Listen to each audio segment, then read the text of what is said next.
se diverte aqui no nosso programa, a gente traz leveza, mas sempre muita informação. E eu vou começar o programa de hoje falando sobre a importância das vitaminas no nosso organismo. Essa história da gente falar sempre que a alimentação é importante, que uma alimentação balanceada, todo mundo já sabe. E a gente ouve muito falar em vitamina C para a nossa imunidade. A gente já sabe, inclusive, em quais alimentos a gente encontra vitamina C, inclusive em abundância. Aprendemos ao longo do tempo que a laranja não é essa exímia fornecedora de vitamina C. Parece que a acerola é melhor do que a laranja. Enfim, a gente vai aprendendo essas coisas ao longo do tempo.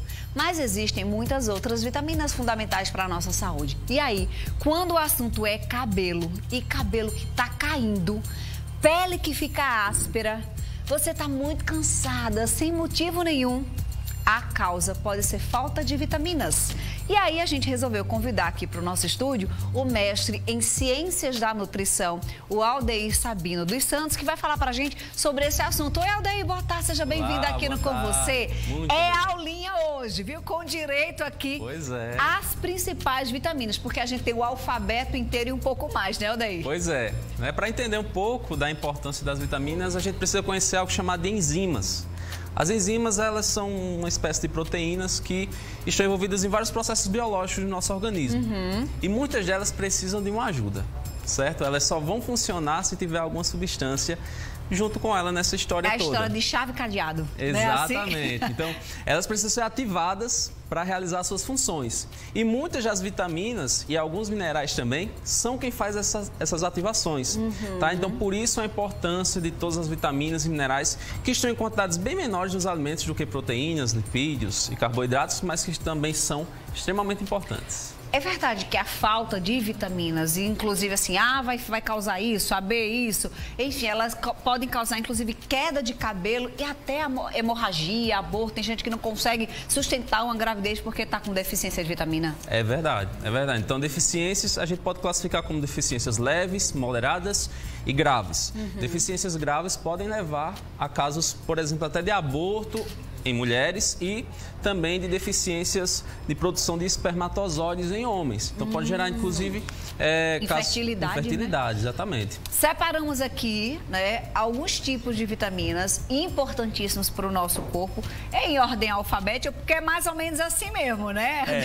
Geralmente a gente divide de acordo com a solubilidade, mas aqui para ficar mais simples, a gente já conhece o ABC, então a gente colocou na ordem alfabética. Então, por exemplo, a ausência de vitamina A, o que é que pode causar na gente? Por exemplo, né, a gente tem a vitamina A envolvida em vários processos do nosso organismo. A sua deficiência vai gerar principalmente a questão de cegueira noturna. Não sei se vocês já ouviram falar. O nome da vitamina A é retinol, o nome científico dela. Retinol lembra a gente de que é de retina. Então, ela tem uma função importante na visão, mas também tem uma função importante na pele e nas conjuntivas. Então, uma deficiência de vitamina A pode levar, inclusive, a maior suscetibilidade a conjuntivites, a problemas visuais e também problemas na pele, que a gente pode colocar aqui. Vamos destacar, então, visão e pele. Perfeito. Agora, como é que faz para saber se a vitamina A está em deficiência? Exame de sangue? Pois é, a gente tem exames de sangue e tem esses sinais clínicos. O que é que acontece quando uma pessoa chega até o meu consultório, por exemplo? Eu primeiro vou analisar todo o hábito alimentar. Vou colocar mais para a lateral aqui, para o povo que quer entrar. Saber que é lá, né? Então, primeiro eu vou saber como é que está a alimentação dessa pessoa. Então, qual é a possível deficiência que pode acontecer ali. Então, está faltando alguns alimentos fontes de vitamina A, isso aliado a alguns sinais clínicos. Então, a pessoa está se sentindo com a pele ressecada, está com dificuldade de enxergar, está se sentindo mais desmotivada, mais cansada. Então, pode ser uma deficiência de vitamina A. Que alimento encontra vitamina A? Vitamina A a gente vai encontrar principalmente em alimentos de fonte animal, certo? A sua forma mais ativa. Mas a gente também tem presente nos vegetais, como cenoura, beterraba, couve, a sua forma de pré-vitamina A. Ou seja, a gente ingere essa pré-vitamina A e o nosso corpo transforma na vitamina A ativa. A Edilene está falando aqui sobre queda de cabelo. Ela diz que a filha dela tem 11 anos e desde muito pequena que tem muita queda de cabelo. O que é que pode ser? Né? A filha dela tem queda de cabelo intensa, ela querendo saber se pode ser genética. Pode ser necessário uma investigação um pouco mais aprofundada. Então, pode ser uma alopécia, uma doença um pouco mais específica ou pode sim ser alguma deficiência de vitaminas ou até mesmo atrelada a alguma deficiência genética. Então, primeira coisa, procurar um profissional competente para realizar essa busca. Não existe a receita de bolo que a gente fala. Verdade. Um sintoma só não nos diz tudo sobre essa deficiência. A gente vai ver aqui que, inclusive, algumas das deficiências aqui, os sinais vão se repetir. Então, vitamina A interfere na pele, a gente vai ver que vitamina C também, vitamina B também pode interferir. Vamos para B, então? Bora. A ausência de vitamina B, qual é? A gente já viu que pode ter repetição aí de sintomas, mas certeza. Qual é a causa mais comum? Pronto, vitamina B é um grupo de vitaminas, certo? A gente tem de vitamina B1, tem B6, B9, B12, então todas elas têm funções importantíssimas. Mas geralmente a deficiência de vitamina B vai trazer algumas repercussões neurológicas. Nossa! Né? Principalmente quando a gente fala de deficiências mais leves, esses comprometimentos estão envolvidos, geralmente a letargia, a falta de energia. Você fica mais lento, mais apático, mais aquele cansaço. Exatamente. E também está envolvido indiretamente, né, de forma secundária, com algumas anemias. Isso explica um pouco essa letargia também. Entendi. Então a gente pode trazer alguns pontos, como por exemplo... Problemas cognitivos. Alguns problemas cognitivos. Sim. Certo? Aqui a gente vai ter um pouquinho mais. Como são vários que compõem a vitamina B, então a gente também, como a gente tem problema cognitivo, a gente também vai ter problemas de atenção. Então a atenção vai ficar um pouquinho comprometida, certo? E a apresentação de sintomas como cansaço. Bota embaixo mesmo aí, dividindo entre B e C. Pronto. Ela cansaço. É comum, o cansaço é comum a C? Também. Então tá tudo certo aí.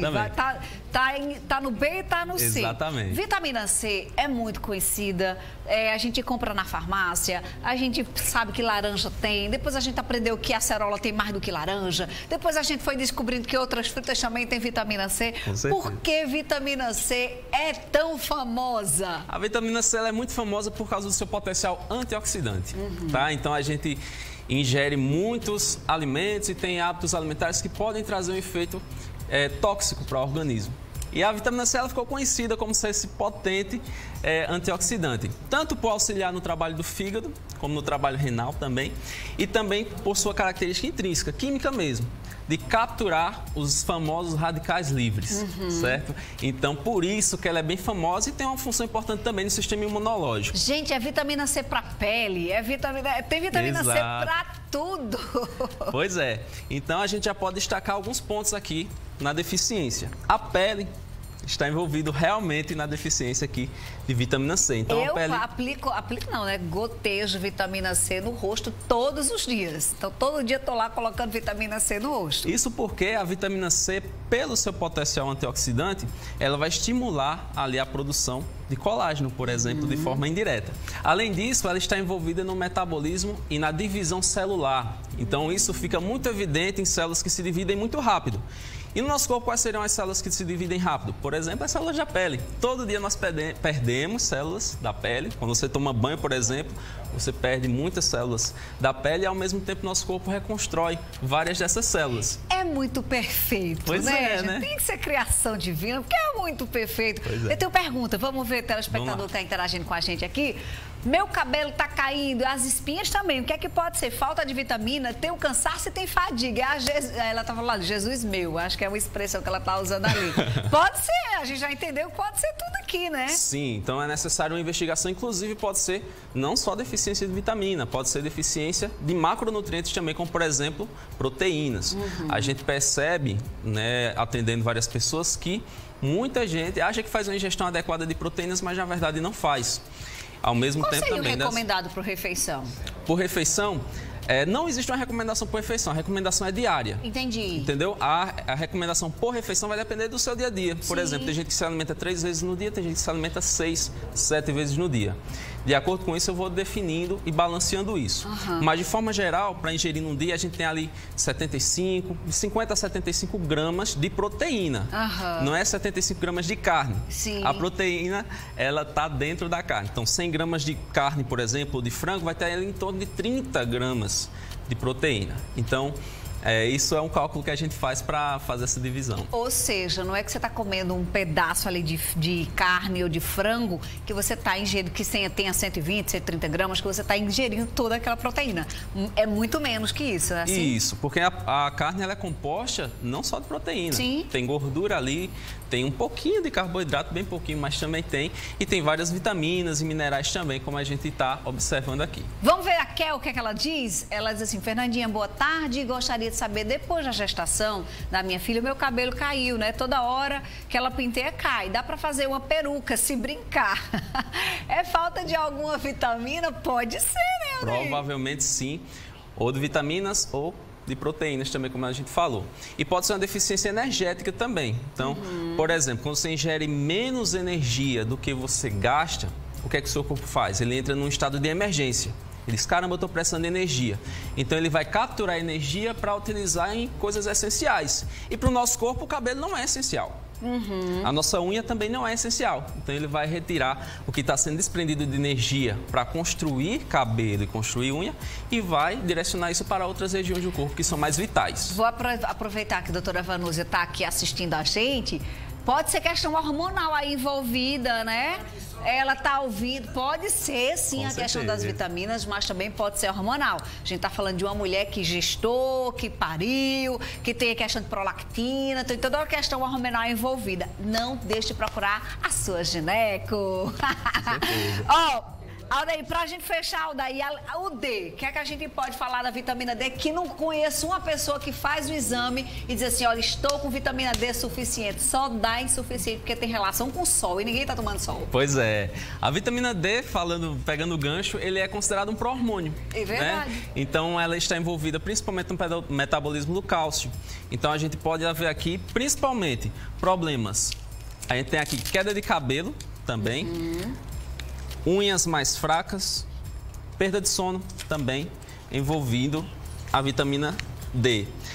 Maior suscetibilidade a fraturas, certo? Então, isso é bem conhecido também. Você deixou o cabelo aqui de propósito por quê? Pois é. Ele está envolvido no cabelo? Está envolvido também, então certo? Aqui, ó, tá cabelo. Por esse motivo que eu acabei de falar. Então, quando a gente tem uma deficiência de vitamina D, geralmente ela está atrelada à deficiência de outros nutrientes. É isso que a gente vai concluir com essa história toda. O metabolismo das vitaminas, elas dependem do metabolismo de outros nutrientes. Então, não adianta, por exemplo, fazer uma ingestão adequada de vitamina A se eu não faço uma ingestão adequada de vitamina C, por exemplo. A gente tem um desbalanço e o nosso corpo entra nesse estado e que pode levar a esses sinais clínicos. É o corpo basicamente lhe avisando que algo não está correto. Pra gente encerrar o nosso papo, deixa eu falar aqui de suplementação vitamínica, porque é uma coisa que todo mundo aleatoriamente vai na farmácia, compra o suplemento e na maioria das vezes aquele suplemento vem de A a Z com tudo. Mas às vezes a pessoa não está com aquela necessidade específica daquela vitamina. É correto fazer isso? É uma prevenção ou é melhor fazer o exame para tomar especificamente separadinho? Certo. Olha, geralmente, a maioria das pessoas a gente consegue corrigir deficiências por meio da alimentação. Entendi. Certo? E como eu disse para vocês, a gente conheceu as enzimas. As enzimas, elas precisam dessas ajudas, desses cofatores, né, que irão ajudar a ação dessas enzimas. Mas não adianta, por exemplo, vamos fazer a conta aqui, eu tenho 10 enzimas. Não adianta eu ter 15 vitaminas. Essas 5 que sobram, elas serão excretadas. O nosso corpo não vai utilizar isso porque não existe enzima para ser ativada por essas vitaminas. Então, o que é que acontece? Quando há uma deficiência que eu não consigo suprir pela alimentação, eu recorro aos suplementos nutricionais. Se eu consigo suprir pela alimentação, não há necessidade. Também não pode ser utilizado de forma corriqueira para prevenção de uma deficiência, porque basicamente você pode estar jogando seu dinheiro fora e também sobrecarregando, de acordo com outros fatores também, os órgãos envolvidos na desintoxicação do organismo. Ou seja, não sai por aí comprando aleatoriamente, vai entender direitinho como é que seu corpo está funcionando. Exato. E vai suprir aquilo que ele está pedindo. Ó, o Instagram aqui, deixa eu ir para pertinho, Aldeir Santo. É Santo e sem o OS no final, Exatamente, Tá, é isso então mesmo. É de Santo sem o OS no final. Adorei a aulinha, muito obrigada. Eu que agradeço. Um beijo bem grande para você e para toda a turma. Segue lá o Aldeir nas redes sociais. Porque é gente assim que a gente tem que seguir para aprender e desconstruir aquilo que a gente passa a vida aprendendo que tem que fazer, né? Comprar, né? Economiza dinheiro ainda faz o certo. Agora a gente vai mudar.